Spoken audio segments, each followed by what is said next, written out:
Guys, welcome back to your YouTube channel economics आसान। Guys, आज हम माइक्रो इकोनॉमिक्स का चैप्टर नंबर 2 कंज्यूमर इक्विलिब्रियम को ही कंटिन्यू कर रहे हैं। इससे पहले हम पढ़ चुके हैं कि यूटिलिटी क्या होती है, टीयूएमयू में क्या रिलेशनशिप होता है, न्यूमेरिकल्स भी हमने देखे। आज हम डिटेल में डिस्कस करेंगे लॉ ऑफ डीएमयू के बारे में। अगर गाइस आपने हम तक फॉलो नहीं करा तो फॉलो कर सकते हो, Instagram, Facebook, Telegram, x, WhatsApp पर। इनका लिंक मैं तुम्हें डिस्क्रिप्शन में दे दूंगी।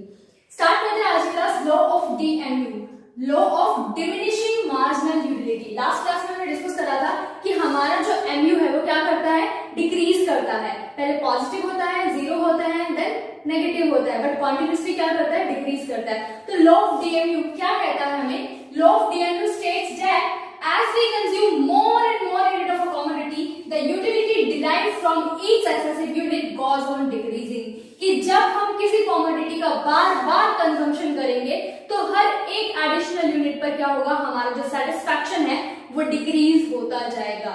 लास्ट क्लास में हमने देखा था कि जब हम बार बार छोले भटूरे की प्लेट खा रहे थे तो हर एक एडिशनल यूनिट पर हमारा सेटिस्फैक्शन डिक्रीज हो रहा था। डिक्रीज होते होते जीरो से नेगेटिव तक, डिससैटिस्फैक्शन तक पहुंच गया था।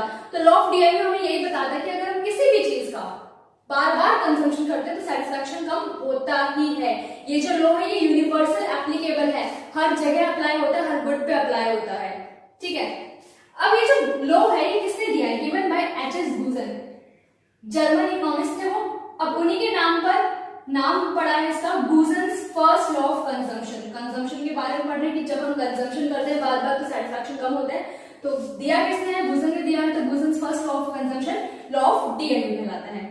असम्पशंस की बात करें, कुछ चीजें मानकर चलेंगे तभी ये लॉ अप्लाई होगा, अदरवाइज नहीं हो पाएगा। तो क्या असम्पशंस लेके चलते हैं, देखते हैं। सबसे पहली असम्पशन है हमारी कार्डिनल मेजरमेंट ऑफ यूटिलिटी। देखो, यूटिलिटी जो है एक सब्जेक्टिव टर्म है, साइकोलॉजिकल टर्म है, उसको नंबर से मेजर करना डिफिकल्ट है। बट हम एज्यूम करके चल रहे हैं कि यूटिलिटी को मेजर किस में करेंगे, नंबर्स में मेजर करेंगे, क्वांटिटेटिव टर्म में मेजर करेंगे। मतलब 1 2 3 मैं बताऊंगी कि मेरे को कितना सेटिस्फैक्शन मिला, 12 यूटिल का मिला, 13 यूटिल का मिला, तो नंबर्स में मैं कैलकुलेट करूंगी अपने सेटिस्फैक्शन को in terms of money, in terms of util बताऊंगी। सेकंड असम्पशन आती है मॉनेटरी मेजरमेंट ऑफ यूटिलिटी, कि हम यूटिलिटी को in terms of money measure करते हैं, in terms of price measure करते हैं कि मेरे को कितना सेटिस्फैक्शन मिला। 10 रुपए की आइसक्रीम खाई, लगा 20 रुपए की आइसक्रीम, जितना सेटिस्फैक्शन मिल रहा है तो मैं कितना सेटिस्फैक्शन दूंगी उसको, 20 यूटिल्स। तो इन terms of price, in terms of money हम इसको कैलकुलेट करते हैं। कंजम्पशन ऑफ रीजनेबल क्वांटिटी, अब देखो ये लॉ तभी अप्लाई होगा जब हम एक रीजनेबल क्वांटिटी बार बार कंज्यूम कर रहे हैं। फॉर एग्जांपल के लिए कि मैंने कॉफी पी चम्मच से, अब चम्मच से मैं 1 चम्मच कॉफी पी, फिर दूसरी चम्मच कॉफी पी, फिर तीसरी चम्मच कॉफी पी। अब इस केस में क्या होगा, हो सकता है मेरा सेटिस्फैक्शन क्या हो, बढ़ जाए, क्योंकि 1 चम्मच से क्या ही पता चलेगा क्या कॉफी पी है मैंने। तो 1 चम्मच 2 चम्मच तो सेटिस्फैक्शन कम होने की जगह बढ़ता जाएगा। बट अगर ये लॉ अप्लाई करना है तो मान क्या चलेंगे, कंजम्पशन करेंगे एक रीजनेबल क्वांटिटी, एक प्रॉपर क्वांटिटी का, मतलब एक प्रॉपर एक कप ऑफ कॉफी मैं पीऊंगी।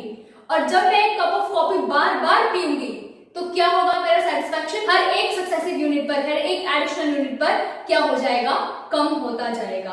तो जब मैं बार बार कॉफी का कप पीऊंगी, 1 कप पिया, 2 कप पिया, तो हर एडिशनल कप पर मेरा सेटिस्फैक्शन कम होगा। बट प्रॉपर क्वांटिटी पीनी है, चम्मच से नहीं पीना। ठीक है, कॉन्टिन्यूअस कंजम्पशन, अब कंजम्पशन कॉन्टिन्यूअस करना है। फॉर एग्जांपल के लिए मैंने मॉर्निंग में 1 कप कॉफी पी, फिर मैंने इवनिंग में 1 कप कॉफी पी। तो हो सकता है मॉर्निंग में मेरे को उतना मजा ना आया हो और शाम वाली कॉफी में मजा आया हो। तो ये लो तब अप्लाई होगा जब मैं कॉन्टिन्यूअसली कंजम्पशन कर रही हूँ, मतलब 1 कप कॉफी पी, फिर उसके बाद दूसरा कप, फिर उसके बाद तीसरा कप। तो जब बार बार मैं कंजम्पशन करूंगी तब हमारा सेटिस्फैक्शन कम होगा।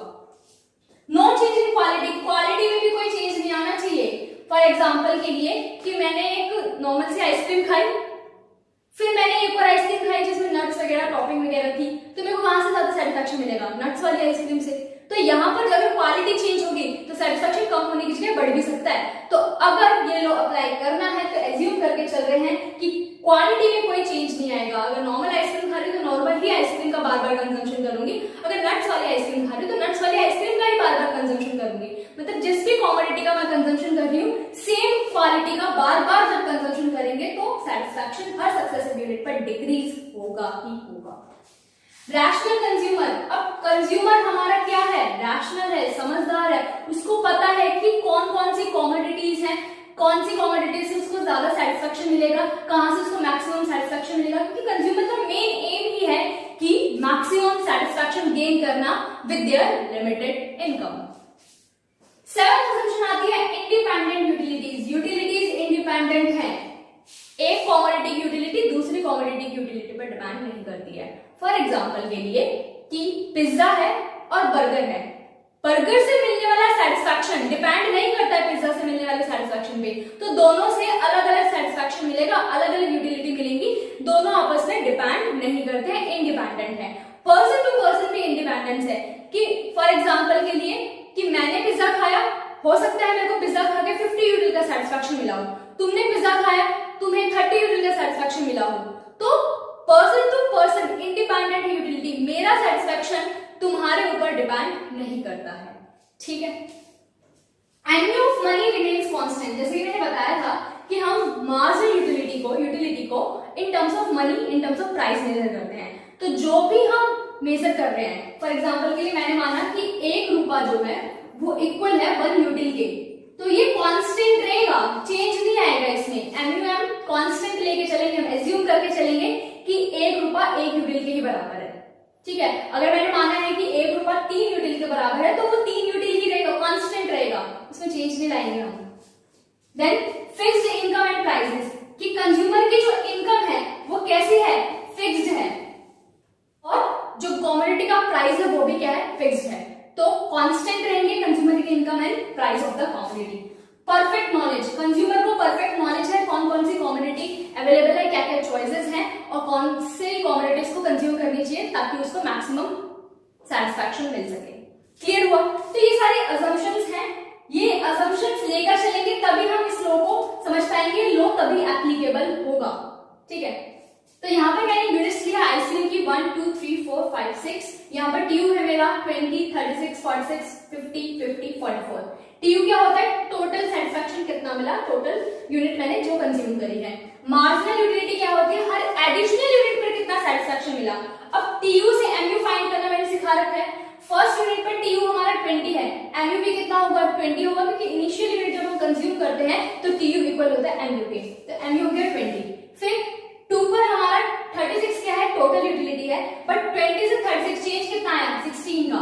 देन 36 से 46 10 का, 46 से 50 4 का, 50 से 50 0, 50 से 44 -6। तो एमयू क्या कर रहा है हमारा, देखो क्वांटिटेसली डिक्रीज कर रहा है, और डिक्रीज होता होता पहले पॉजिटिव है फिर 0 है देन नेगेटिव है, मतलब सेटिस्फैक्शन मेरा डिससेटिस्फैक्शन में चेंज हो गया है जब हमारा एमयू नेगेटिव हो गया है। ग्राफिकली किस तरीके से रिप्रेजेंट करेंगे, एक्स एक्सिस पे ले रही हूं units of ice cream, Y axis पे ले रही हूं एमयू ऑफ आइसक्रीम।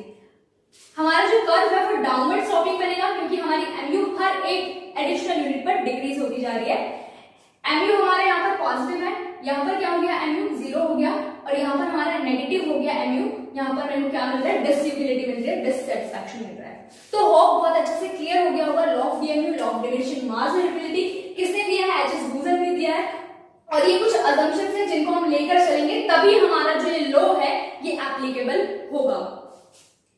कुछ और फैक्ट्स की बात कर लेते हैं। देखो एमयू कई बार हो सकता है कि इनिशियली इंक्रीज कर जाए। फॉर एग्जांपल के लिए मैं बहुत ज्यादा थकी हुई थी तो मैंने एक गिलास पानी पिया, दूसरे गिलास पानी पिया, ये हो सकता है कि दूसरे गिलास से ज्यादा सेटिस्फैक्शन मिले, बट अगर मैं कॉन्टिन्यूसली पानी पीती जाऊंगी तो मेरा सेटिस्फैक्शन डिक्रीज होगा ही होगा। समझ में आया? तो इनिशियली में एमयू इंक्रीज, बट बाद में क्या होगा, एमयू डिक्रीज करेगा ही करेगा। अब एमयू डिक्रीज तो करता है बट कितनी रेट से करता है वो रेट फिक्स नहीं है, स्लो रेट से करेगा, फास्ट रेट से करेगा, यूनिफॉर्म रेट से करेगा, ऐसा कोई फिक्स नहीं है।